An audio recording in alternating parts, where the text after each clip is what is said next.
আওয়ামী সরকারের আমলে অত্যন্ত ক্ষমতায় থাকা পুলিশ কর্মকর্তাদের একজন গোলাম রুহানী মতিঝিল জোনের এসি থাকাকালীন ১ বছর আগেও বিএনপি নেতাকর্মীদের জন্য এক আতঙ্কের নাম এএসপি রুহানী।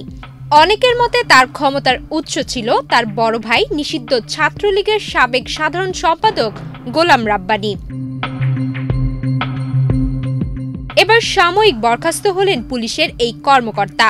বিনা অনুমতিতে কর্মস্থলে অনুপস্থিত থাকায় চাকরি হারিয়েছেন রুহানী সহ পুলিশের ৪ কর্মকর্তা। এদের মধ্যে ২ জন অতিরিক্ত পুলিশ সুপার ও ২ জন সহকারী পুলিশ সুপার পদমর্যাদায় কর্মরত রয়েছেন। বরখাস্তকৃতরা হলেন শিল্প পুলিশের অতিরিক্ত পুলিশ সুপার মোহাম্মদ তৌহিদুল ইসলাম, ঢাকা মহানগর পুলিশের অতিরিক্ত উপ পুলিশ কমিশনার মোহাম্মদ রওশনুল হক সৈকত, ঢাকা মহানগর পুলিশের সহকারী কমিশনার গোলাম রুহানী ও ঢাকা মহানগর ট্রাফিকের মিরপুর জোনের সহকারী পুলিশ কমিশনার মফিজুর রহমান পলাশ। রোববার ১৩ জুলাই স্বরাষ্ট্র মন্ত্রণালয়ের সিনিয়র সচিব নাসিমুন গনি স্বাক্ষরিত পৃথক প্রজ্ঞাপনে এই তথ্য জানানো হয়েছে। প্রজ্ঞাপনে বলা হয়, শিল্প পুলিশের অতিরিক্ত পুলিশ সুপার মোহাম্মদ তৌহিদুল ইসলাম বিনা অনুমতিতে গত বছরের ১০ সেপ্টেম্বর থেকে অনুপস্থিত রয়েছেন।